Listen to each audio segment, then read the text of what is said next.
I'm sure you've heard of Julian Assange. Oh, yes. Yeah. Right. He's been in jail for 2 years. He's committed no crime under English law other than Hmm. publishing leaked documents that came out of the Pentagon. He's been in jail now with waiting for extradition, and he's been in Belmarsh, which is a high security prison. And there's been one attempt by American Secret Service agents to kill him when he was hiding out in a South American embassy in London. And literally, he's still there. This party is one of the few parties that campaigns for his release.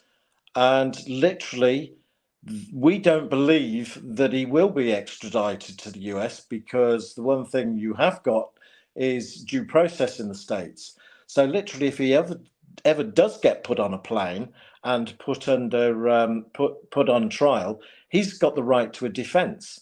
Now, if he puts a defence, he's just going to highlight all the crimes the military establishment have actually carried out in gunning down civilians in the Middle East and Afghanistan. And we don't believe that he will ever stand trial in the States.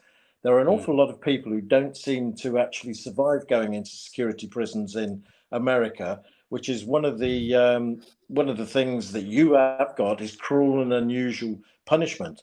Throwing a man into jail, and he's not the only journalist that's been thrown into jail for saying things that are unpalatable to government.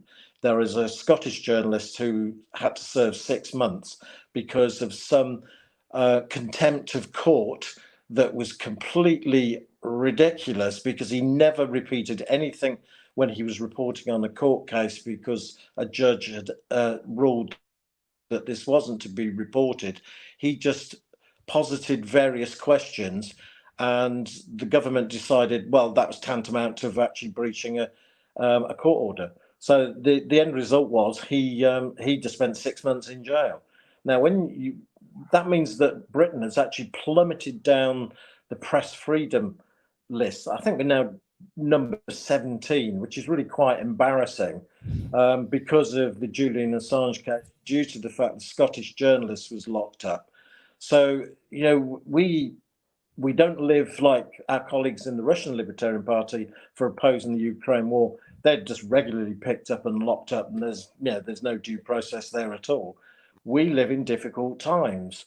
And as I've said, when I actually was talking to members of the Texas Libertarian Party, just value your constitution, because it affords you some protection against the state, because you can declare it unconstitutional. But literally, we are, as Hayek predicted, not only on the road to serfdom, as per his book in 1944, we've arrived, we've sat down, and we're here. We are back into serfdom. 300 years of campaigning for freedom and liberty has led to the point where we're going backwards.